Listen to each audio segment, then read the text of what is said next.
What's up, guys? It's Mr. Horse here. War Within's coming out. Everyone's playing the game. The season started, and now we're doing some keys. So today I wanted to do a walkthrough of a plus 10. Let's see, what key do I have here? I believe it's this right here. Yep, okay, this one. So we're going to go through this plus 10 timed Mist of Tirne Scithe. If you guys are new here, I'm Mr. Horse. I'm a healer, Mythic Plus, keys. I do high keys, mostly pugs. I'm not a pro. I just play and try my best. Yeah, so might learn a few things, might not, but we'll have fun doing it. So let's do this here. So obviously you want to buff everybody to start. Make sure you have your water orbs active, and then make sure you have Earth Shield on the tank and yourself. Have a weak aura right there that tells me, and then it has a little bell sound as well. So we're getting the party started here. It's always iffy with these pug tanks to see where they go. Some people can't do the vines, some can. So this is a hard pull right here. You actually want to blow your stuff as soon as you get into the pool. See, I popped a defensive here. I blew all my healing stream totems. I blew ascendants. I then just did spirit link. I mean, this is a big pull. You just blow everything. There's a lot of damage, especially on the first week. So that's the primary thing, is just like, for example, if I wouldn't have popped that defensive there, let's go back and do it here. If I wouldn't have popped Ancestral Guidance when I did, or Astral Shift, let's see where it's here, right there. So you see I popped Astral Shift and then boom, I almost got destroyed. But because I popped that defensive, I was able to survive that. Now that's a lot of thing that people forget about, is that they forget to pop a defensive. This is like a high key. This is a kind of a hard key. Like normally 10s aren't, you know, too hard because everyone has gear, but this is like the first week, second week or whatever of the season. So, you know, we're getting blasted pretty hard. So, you have to pop your defenses. You have to use the equipment that you have with your class. And this is a prime example of that. You just make sure you have to pop your defensive before you take it. You just have to assume that you're going to take damage, especially from these hard packs. So just pop a defensive preemptively, knowing that you're going to take damage. And then cascading from that, the downstream effect of that, of me being able to survive, is basically preventing us from wiping. Because for sure, if I would have died during this moment, we would have wiped. So that's just another thing. The healer, they have to be the last ones to die. You really have to try your best to keep yourself alive. And then it just continues on from that. And then with Shaman, the main thing is just using your abilities. You know, you really want to think about what cooldown does what. And I'm trying to get through the video here, but I'm trying to give you like a thought process. Maybe I should just make a guide in general about Shaman, but you just want to utilize the tools that each ability has. For example, Healing Tide versus Spirit Link. So a Spirit Link, Healing Tide would be for a dot or some kind of like ramp damage event.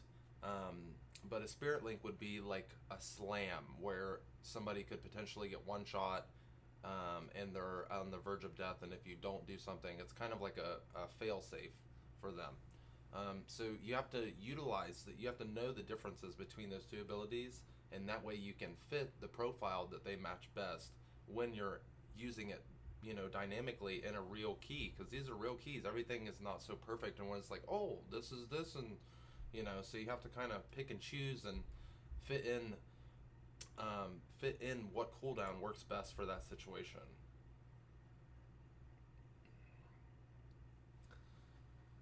So we just finished up on this first pull here. Pretty good pull, actually. pretty good pull. So my main focus is primarily just keeping Riptides up. Obviously, like, look how Earth Shield is not on me. I reapply it. I try to keep Riptides going. And so Riptides, they give you tidal waves, which will increase your chain heal capability. Basically, you get crit chance on your healing surge, and then you get chain heal, quicker chain heals. So I try to Riptide before I cast the healing surge or chain heal. If I can't, it's just, it is what it is. You have to send it, but I try not to. Yeah, and we're just doing this. Main thing, I see a lot of groups, they don't interrupt stuff. This group did a really good job. And it's hard in pug groups because you overlap kicks. Somebody will interrupt something and then someone else does. That's what overlap kicks means. So it's just kind of hard to say in uncoordinated groups where people aren't calling out exactly what they're doing. But we did a good job here.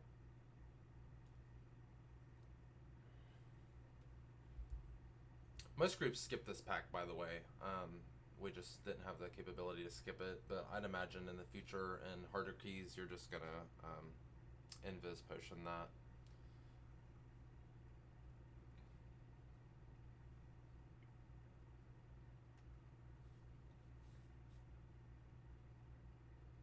Yeah, just trying to get good damage on this. Mainly for packs, I try to prioritize Chain Lightning.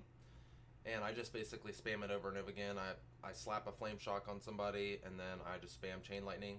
The only reason I cast Lava Burst at times is because I try to get more prio. Maybe that's not the right thought process, but sometimes I try to target and hit the priority mobs with my Lava Burst at the expense of me losing a little less AoE damage. Maybe that's not the right way to think about it, but that's kind of where I'm at with it right now. Like I said, that could be wrong, but who knows. So that's just kind of what I do right now.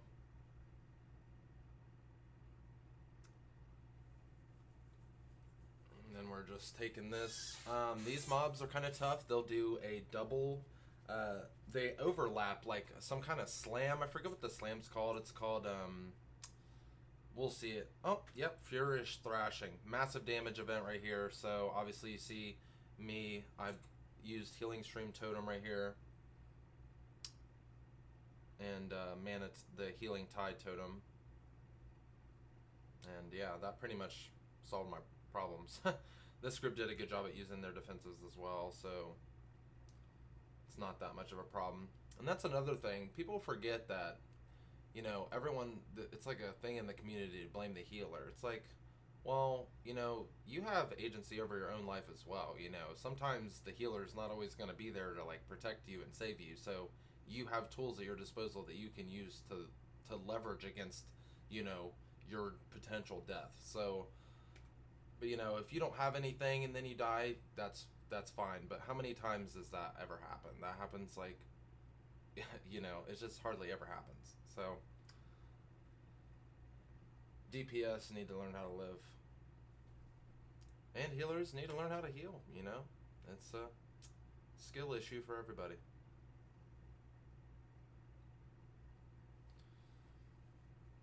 Then this, you know, the Shaman, they can bring a, I believe it's a Tremor Totem that prevents the fear. I would imagine in higher keys you would swap to that. When this boss switches to single target, I lust to get that good value, that single target value.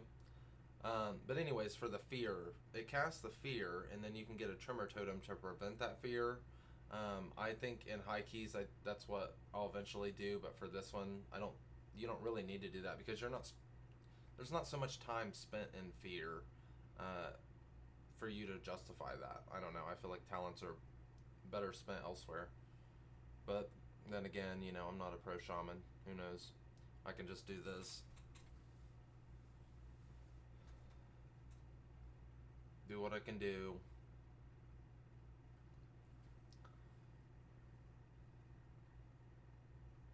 So in this situation, you just basically want to prioritize the taller guy and then get a little bit of cleave off the smaller one, because the taller one, you basically have to take him down first to be able to have the capability to kill the smaller. So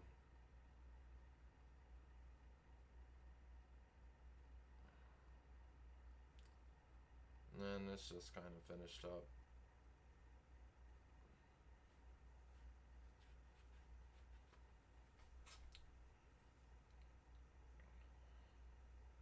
Yeah.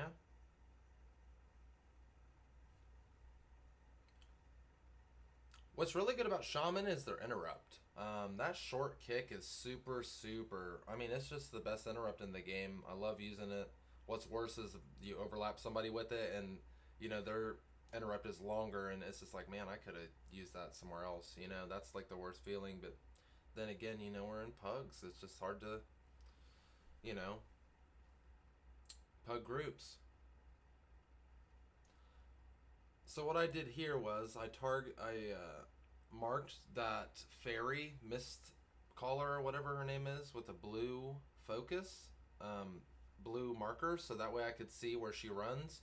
You can actually see the first two ones that she goes through. So that's a little tip for you guys. And like for example here, you just walk through here, and then you know that you just have to kill this pack, and then you walk through the one that we watched that fairy walk through. So that's pretty good. Anything to save a little time.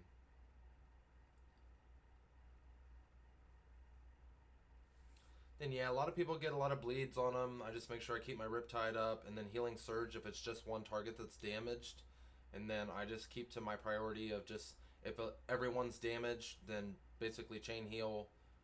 Honestly, 3 or more people damage chain heal, weaving it in with Riptide.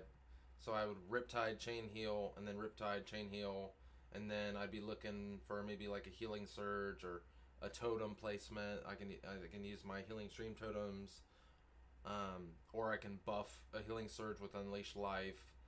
So you have a lot of options from there.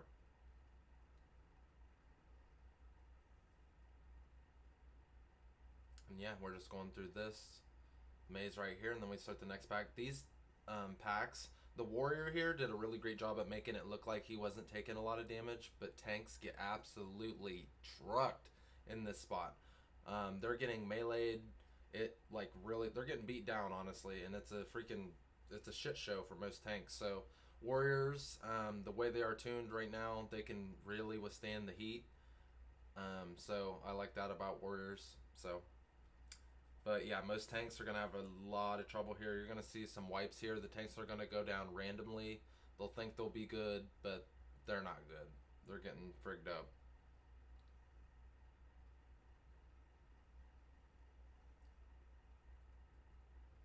So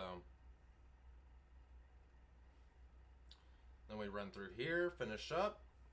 I don't know about this maze. Honestly, I think you're supposed to choose the one that's different. I'm a pleb. Like I played in Shadowlands, but I wasn't, you know. And then that's why I get weak ores like this. It tells you where to go. So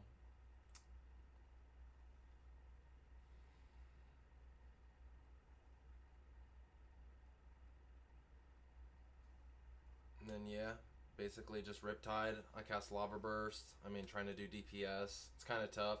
Um, One of the things I try to do, I make sure my Surging Totem's down all the time, and then I replace it with Totem Relocation. My dog's going crazy. And I replace it with Totem Relocation, and wherever the tank or whoever went.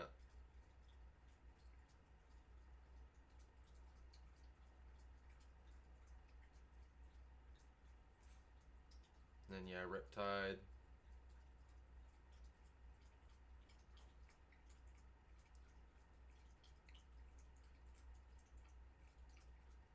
Yeah, not really a lot of healing on the first boss. Second boss a little more, and then we'll talk about that, how to kind of get through those with the healing cooldowns and whatnot, because you kind of do have to have something for each one, or it's going to be a little painful, especially the hierarchies you go.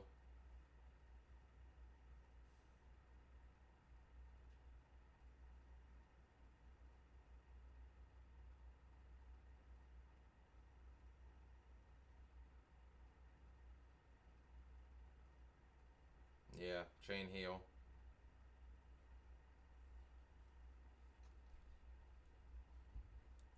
Yeah, yeah, yeah. We get it.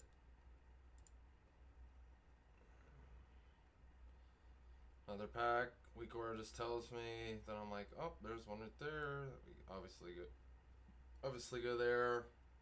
I'm a cheater right now.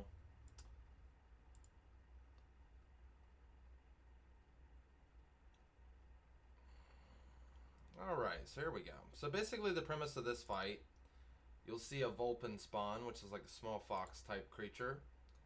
There it is, right there. So what we did a good job at immediately getting it right in the arrow. So the boss chooses everyone to throw those balls at, and you can actually target the fox with the balls if you know you're going to get it, and then move out of the way in time, just in time for the thing to get hit. I had a totem placed just in case, and this guy did a good job. I don't know what that is, but that's some kind of CC. I need to get better and learn that, but yeah, he did that as well.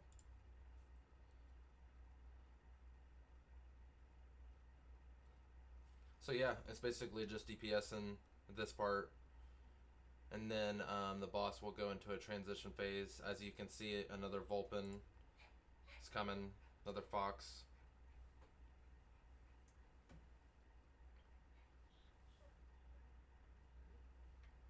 And then basically you want to choose the one that's different in this phase.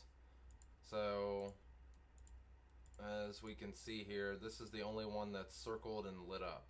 It's pretty different than the other ones here. So for this, you'll notice you wanted to get, there's a lot of healing happening right here that you need. So what I did for this first one was I popped Healing Tide, and then I used one of my totems, and then basically that was able to cover it. Oh, I used 2 of my Healing Stream totems. It's not really like a lot of healing all the time. It's just you need the healing when you need it, if that makes sense.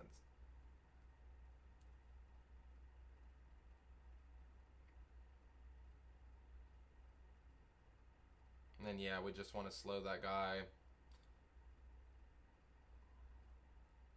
Patty cake. The tank has to interrupt that. That's a tank only interrupt that they have to do. And then obviously we want to slow that, stun that, or kill that. The transitions with the balls, and then if a Vulpin's out, it makes it kind of hard too. Sometimes they don't see him. Like me, if I wasn't paying attention, or the guy was standing there that had that on him, it wouldn't have been good because they would have got frozen. So if you get frozen in like a high key or anything, you're basically dead. So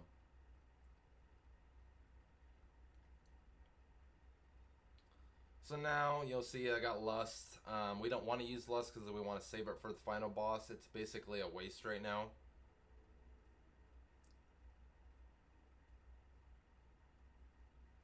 So yeah, we're just finishing this boss up.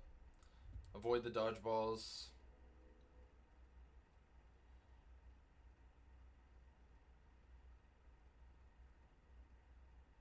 And let's see the final one.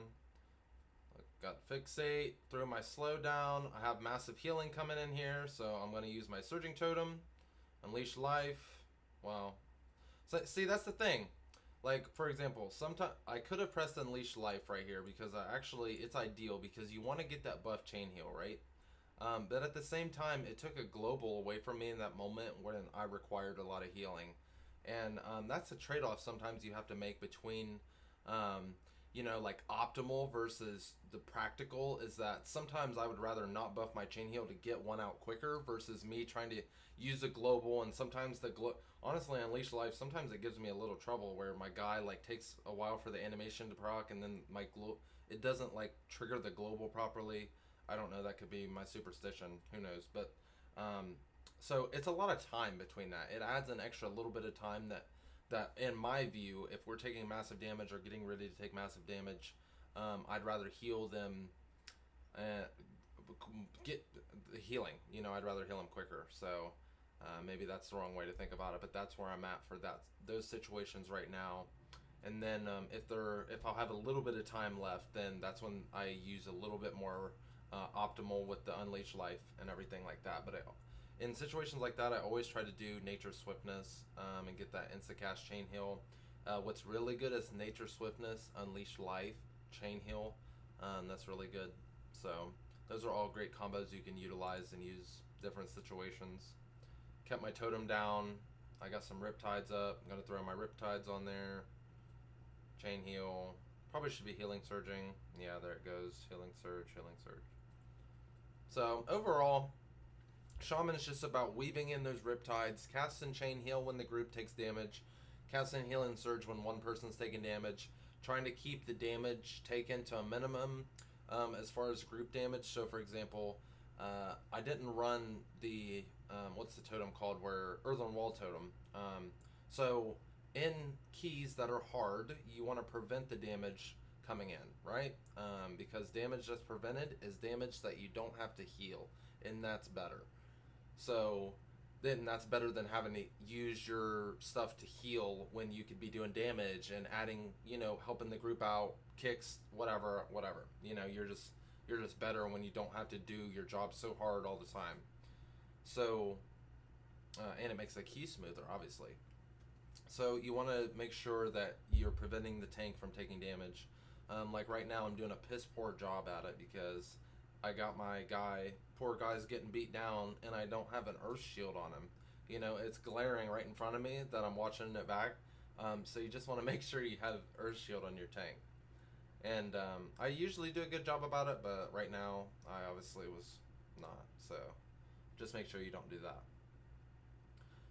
The reason Earth Shield is important, it gives them a 5% DR. So damage reduction, DR stands for damage reduction. So.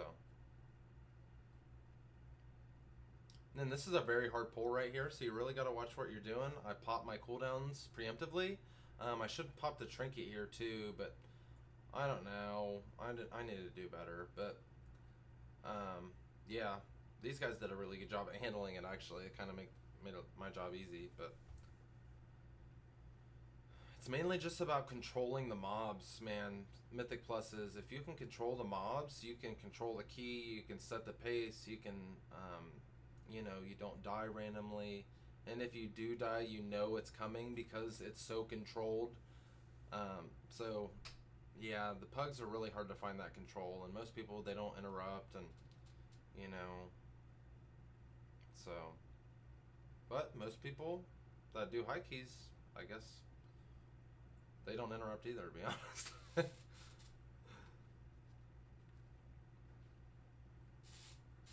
But we all need to do better.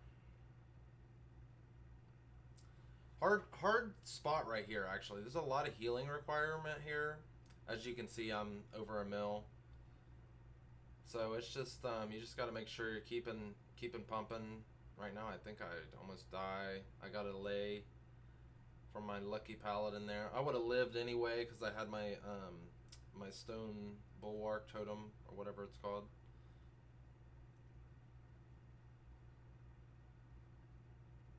Yeah, I need to get that poison off that guy, but as you can see, my poison cleansing totem in the middle is on a 10-second cooldown right now. He takes a massive damage right here, and I kind of get fucked up.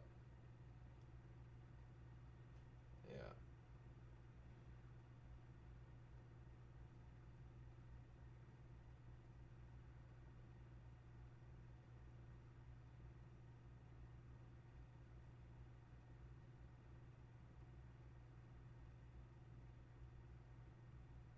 There we go.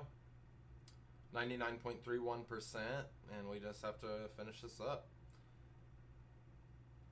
Sometimes they pull them into the boss, sometimes they don't. I'm just grabbing a quick drink right here.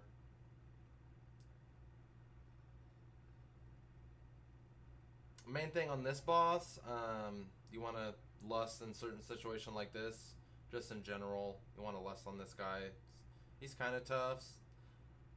It's basically about mechanics. You really have to break the mind, what are they, mind link or whatever, and you really have to dodge the swirlies.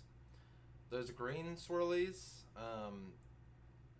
that target you, see how I break it right there instantly. I try to break it as soon as possible. That should be like your top priority when you're doing this dungeon, is breaking that mind link. You see the DK, it actually bugged out on us right here. The DK, I don't know if he thought he broke it, but he didn't end up breaking it, and then it kind of bugged us out for the next one.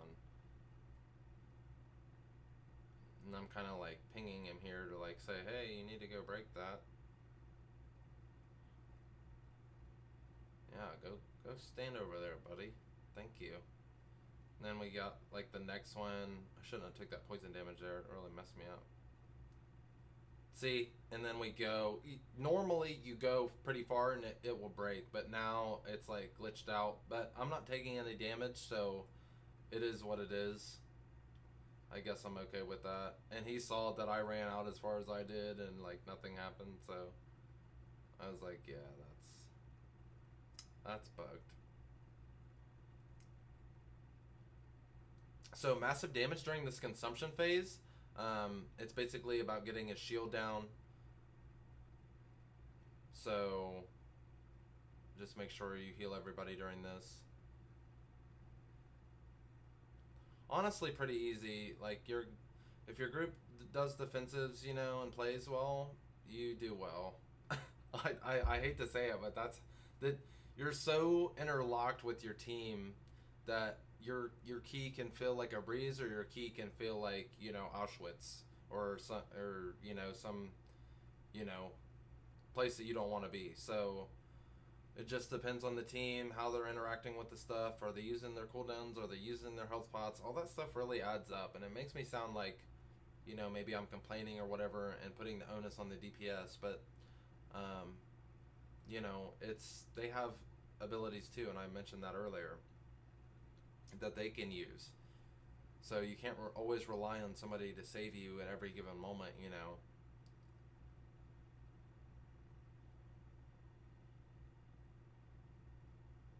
I'm just try to break that. Use your defenses when you're taking damage. Try to keep things simple, you know. It looks kind of complex. It's not really. You just try to simplify it to the most basic that you can and just run off of that. Yeah, whenever you get to fixate, you want to run to the tank to make it easy. Since I'm a resto shaman, what I do is I use my my wind whatever to get me out of there. That was a perfect lay. I don't know how he got lay that quickly, but that was a awesome lay that guy did. So thank you for him, because that pretty much saved us right here, because I think these guys die. Yeah, see, that guy died in the swirly. The more you move on the swirly, the harder it is the next swirly that comes, because it targets where you went the last time. So you want to make sure you do really fine movements when you're dodging that. Really ones close together. You just run out like that. Heal this guy up. Oh, couldn't do it. He stood in poison. I mean, you know. Can't play for him, ladies and gentlemen. Just can't do it.